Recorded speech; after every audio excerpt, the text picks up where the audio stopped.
You're listening to the Women in Medicine Badass Radio Show with Dr. Sharon Grossman, episode number 18.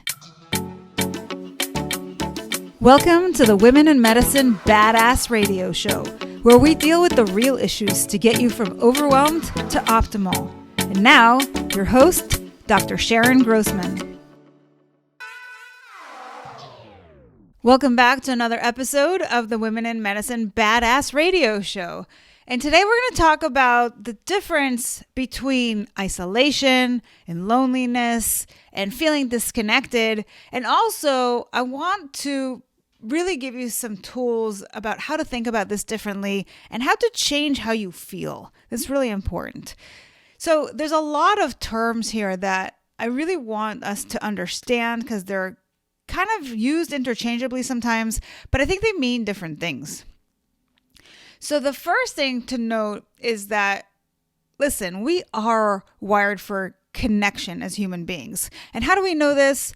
Because we've found that neglect is a far more destructive form of abuse than even sexual or physical abuse.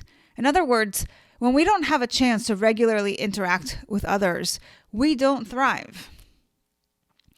And so it's important to first see how crucial this connection is to other people. And then if we aren't feeling that for whatever reason, we want to understand what is getting in the way and what we can do to turn it around.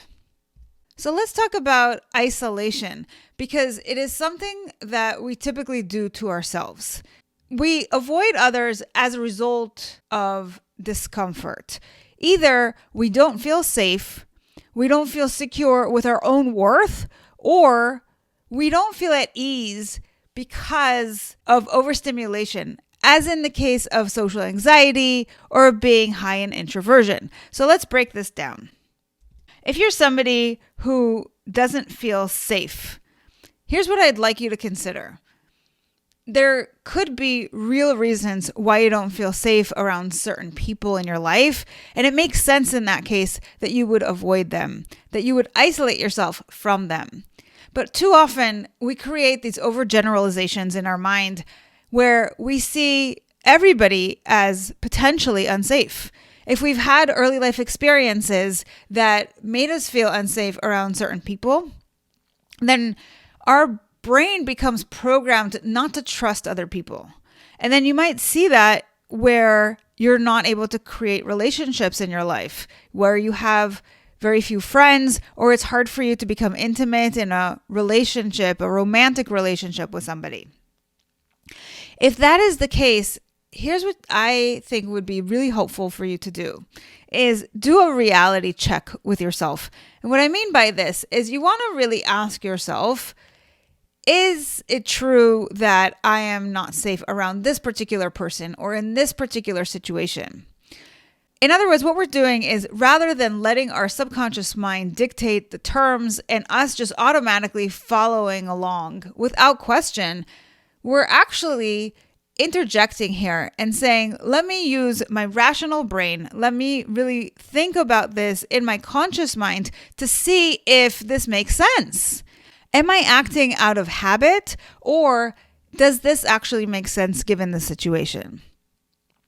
And once you make that decision from your conscious mind, you'll be able to make better decisions about what you do in each and every situation. Perhaps you make a list of the people that really trigger you when you're around them, and you avoid those people. But then you also note that everybody who's not on that list is somebody that you could be around safely. So it's important for us to feel safe in the world. And that means that certainly if there is some sort of threat to your safety, you want to take care of that. But we also don't want to go around assuming that we're not safe in the world because of some early life experiences and then not allow people in. Because the result of this kind of isolation is loneliness. And we'll talk a little bit about that and the effects of that later on. The second reason I mentioned that people often isolate is because they just don't feel secure within themselves. This might mean because you see yourself as incompetent or not worthy. And you know that you fall into this camp because you're constantly comparing yourself to other people and you're thinking to yourself, well, they're better than I am in this area, so I don't really want to be around them, or it feels threatening to be around them because you're doing this comparison. Or you worry about embarrassing yourself, or maybe you just feel ashamed of who you are. All of these reasons are what lead us to isolate ourselves from other people. And what I want you to do is look at this as a challenge. If you are struggling with this, it is real. It lives in your brain as if it is true, but this is where the work begins. This is where you have to start working on your relationship with yourself to get to a point where you really see value in yourself. Now, that is really a whole other episode that we could do just on this. There's plenty of information out there on how you can turn your relationship with yourself around. Ultimately, what it's going to boil down to is reprogramming your brain to believe in your worth. So one thing that works really well for a lot of people, a lot of my clients, is they'll use the mantra, I am enough. And they'll just repeat that to themselves over and over again. And what I like to have you do if you're going to do this is really assess how much you believe that to be true right now on a scale of 0 to 100. And often my clients will say, oh, I believe that only 25%, something like that. And then they'll keep saying it to themselves, even though it doesn't feel true. And it feels a little weird to say this to yourself. And maybe you're feeling a little embarrassed. You don't want other people to hear that you're saying this or to know that you're practicing this. That's all normal. And that comes from that place of feeling like you're not enough. It all is part of the symptom of this problem. But do it anyway. Commit to doing this for yourself. And then check in with yourself once a week and see if your number is rising. See if after week 1, instead of 25%, you are at a higher number. Most of my clients will report a huge boost in their self-worth within weeks. Sometimes within just 1 week, they'll go from 25% to 70%. Now, everybody's different, so I don't know what's going to work for you, but it's a simple technique that I think is worth trying. And then you'll notice once you get to that place where you really believe that you're enough, how that changes how secure you feel around other people and whether you can allow yourself to surround yourself and to connect to others. And finally, the last reason why we sometimes isolate ourselves is because we become overstimulated.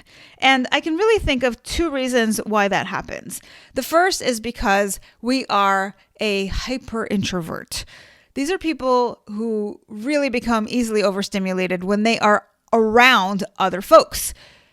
So loud noises can be overstimulating. Other people can be overstimulating. Having lots of people or having long periods of time around other people can be really energy draining for them. And so if that's you, honor that about yourself and ask yourself, what do I need right now?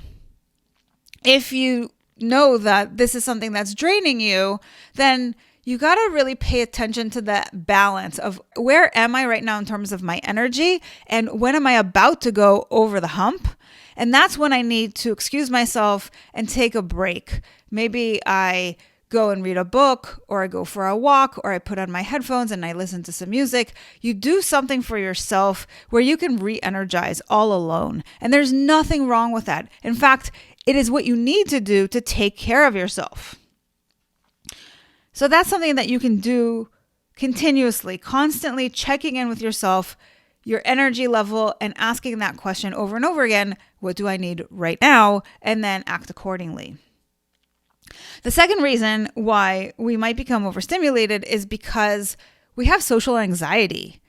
We don't feel comfortable around other people. We don't know what to say. We're constantly questioning ourselves. Now, of course, this can come into that second camp where you're not feeling secure, and this is what we talked about. But I also think that it's worth noting that when you struggle with this sort of anxiety, it's a thought process. There is usually a thought that goes through your mind where you tell yourself that I won't know what to say. And notice that that sentence is future-based, and so is anxiety. Anxiety is an emotion that we feel based on some thought that is focused on the future.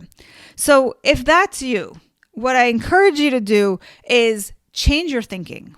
Instead of telling yourself that you won't know what to do, tell yourself, I always know what to say. Or I am comfortable in my own skin.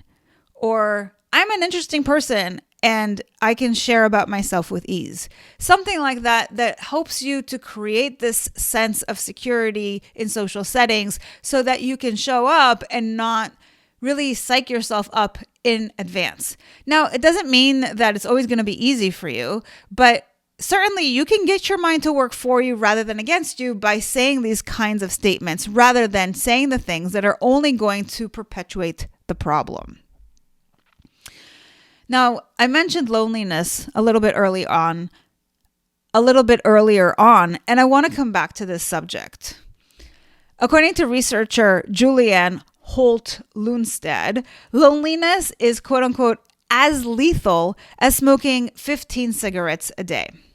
So it's really important to talk about loneliness in addition to isolation because isolation is a behavior. It's something that you do. Loneliness is how you feel sometimes when you're isolated, especially when you're isolated for reasons that don't align with what you truly want. So sometimes, as we said, if you're an over introvert, you might really want to isolate and it feels good and it's appropriate. But other times we are isolated because we don't feel comfortable or because, like in COVID, we had to isolate ourselves in quarantine and it wasn't up to us. And a lot of extroverts actually struggled with tons of loneliness as a result because they needed that connection more than anybody else. They needed to feel connected to other people, to interact as they used to in the office every day. And finding themselves isolated at home was extremely difficult. It was also hard for people during COVID to not see their family members for so long. So let's talk about what happens when we're isolated and that behavior leads to a feeling of loneliness. Well, typically what we see is that people can fall into deep depressions. And here's the interesting thing about that. Sometimes we feel lonely because we have poor connection with other people. That means that even when we're surrounded by others, we may not gain the benefits of those interactions. That's what we call mental isolation. This happens usually when we're depressed. And when we're in a bad mental state like this, we're more likely to also want to physically isolate, which perpetuates a feeling of loneliness and exacerbates our depression. So let me just repeat this because I think it's important. There's a difference between mental isolation and physical isolation. And I would say the closest thing to mental isolation is that feeling of loneliness. It's when we're around other people, but we don't feel connected, or it's when we are by ourselves because we're isolated physically, and then we feel very alone in the world. Guillermo Maldonado has been quoted as saying, "Loneliness is not lack of company. Loneliness is lack of purpose." So I want you to consider, if you feel lonely, how you can sit down with yourself and create some sort of a purpose for your life moving forward. When you have something in mind in terms of your relationships, not just your business, not just your work and your career, because that's where we tend to focus a lot, but that can often be a lot easier for us than feeling connected to other people. So if you're feeling lonely, make a purpose statement around how you're going to connect to others, because what we know is that at the end of our lives, when we look back, typically people have the most regrets about how they spent their time and how they didn't spend enough time with others. That they focused and prioritized on making money and on being successful and on driving themselves. But what really matters at the end of the day, that sometimes they realize a little too late, is their relationships. And so I invite you to find ways to connect, to feel safe and secure with yourself, and to take care of yourself in the process. I hope this was helpful to you. And if you've struggled with loneliness, if you have struggled with feeling disconnected from other people, I want to hear from you. Leave me a comment in the notes. I hope this was helpful, and that if you've tried any of the strategies or suggestions that I've made in this episode, I want you to let me know about it and share it with the other guests. And while you're there, be sure to subscribe to the show, like the episode, and tell all your friends, because this is something that a lot of people are struggling with unnecessarily. And if you'd like more information on how to work with me, go to my website, drsharongrossman.com, and join my tribe to thrive. It's a way for us to stay connected and continue to learn from each other. Until next week, take good care. Thanks for listening to the Women in Medicine Badass Radio Show. If you loved what you heard, join my tribe to thrive. It's a free community where you'll receive daily tips and weekly trainings to optimize your life. Go to drsharongrossman.com to sign up. I'll see you on the inside.